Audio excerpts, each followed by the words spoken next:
టీటీడీలో గత పాలకుల దర్శనాల చిట్టా ఒకటొకటి బయట పడుతుంది. గతంలో విప్ చెవిరెడ్డి భాస్కర్ రెడ్డి 60 మందికి ఒకే లెటర్లో దర్శనమివ్వగా తాజాగా మాజీ మంత్రి పెద్దిరెడ్డి గతంలో ఏకంగా 74 మందికి దర్శనాలు ఇచ్చాడు. అందులో 20 సేవలు కాగా మిగతాటివి ప్రోటోకాల్, వివిధ రకాల బ్రేక్ దర్శనాలు. మొత్తం మీద చూస్తే సామాన్యుడికి ఒక దర్శనం టికెట్ ఇవ్వమంటే ఎంతో 1.25 లక్ష ఆంక్షలు పెట్టే టీటీడీ ఉన్నతాధికారులు వీరి విషయంలో ఏదైతే వైసీపీ పెద్దల విషయంలో ఎంతో ఉదారత చూపించారు. తాజాగా ఈరోజు మరో లిస్టు బయటపడింది.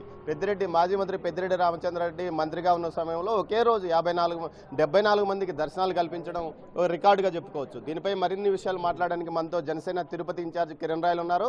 ఆయన అడిగి మరిన్ని విషయాలు తెలుసుకొని చెప్పండి, ఇలా జరిగినాయా? రోజు ఎంతమంది ఈ విధంగా దర్శనాలకు వచ్చేవాళ్ళు? సార్, ఒక సామాన్యుడు నిజంగానే దేవుని ప్రార్థించేవాడు 36 గంటలు 40 గంటలు వెయిట్ చేయాలి. ఇప్పుడు సరే లేదు, వాడికి హై రికమెండ్ చేసుకుంటే 10,000 టికెట్ కొనుక్కోవాలి, లేదా రికమెండ్ చేసుకుంటే ఆన్లైన్ 300 టికెట్ కొనుక్కోవాలి.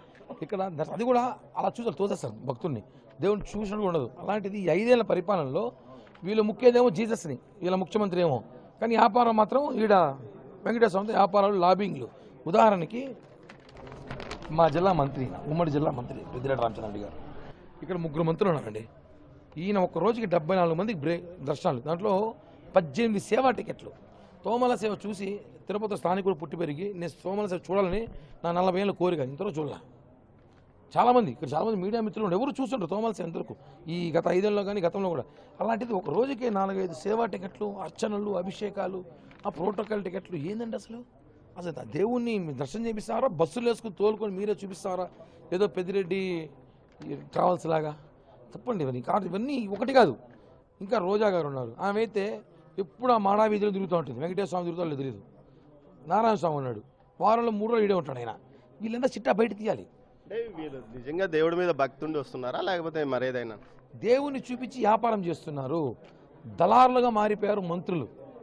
మాజీ మంత్రులను దళారులుగా మారిపోయి ప్రోటోకాల్ వ్యాపారం పెట్టుకున్నారు. దానికి ఉదాహరణ చెప్తున్నాం కదా. వీళ్ళ ఊళ్ళలో వీళ్ళు పనిచేయరు.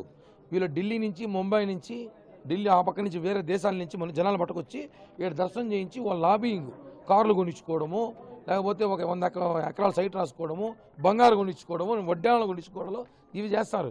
ఇక్కడ దేవుని పేరుతో వీళ్ళ వ్యాపారాలు కానివ్వండి, వీళ్ళ ఆస్తులు పెంచుకోవడం తప్ప సామాన్యుడు భక్తుడికి దర్శనం కల్పించట్లేదు. దీనిపైన ఎవరిని అడిగితే ఈయన ఒక పెద్ద మనిషి ఉన్నాడు, నీతి నిజాయితీ ఆఫీసర్ ధర్మారెడ్డి. ఆయన నేను నా లెటర్ ఒకటి ఇచ్చేయలేడు, ఆయన పేరుతో ఏముండదు. ఆయన అనుచరులు, ఆయన బంధువులు, ఆయన బామార్దులు వాళ్ళ పేరుతో లిస్టు చిట్టా పెడతాడు. ఎక్కువ మాడితే మీడియా వాళ్ళ మీద కేసులు పెడతాడు, పార్టీ నాయకుల మీద కేసులు పెడతాడు, జైలుకు పంపిస్తారు. ఏందండి ఇవంతా ఆటలా? ఇప్పుడు మా ప్రభుత్వం అండి ఒకటే చెప్తున్నాం, ఇలాంటి చిట్టా అన్నీ బయట తీస్తున్నాం. Special enquiry